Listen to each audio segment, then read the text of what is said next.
ہمارے ہاں اس سال آپ حضرات کی خواہش پر آن لائن دورہ حدیث شریف کا ہندوستان والے احباب کے لیے آغاز کیا گیا ہے۔ تو ہماری خواہش ہے کہ آپ پڑھیں بھی اور بیان کرنا بھی سیکھیں کہ بیان کیسے کرنا ہے۔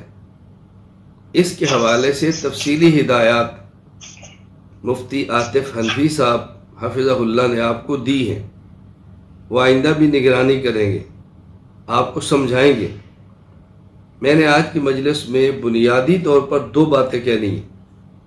نمبر 1، اپنی خطابت، اپنی تقریر، اپنے وعظ میں بات کیا کریں۔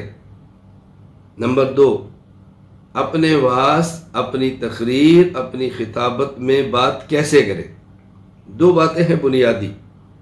نمبر 1 بات کیا کرنی ہے، نمبر 2 بات کیسے کرنی ہے۔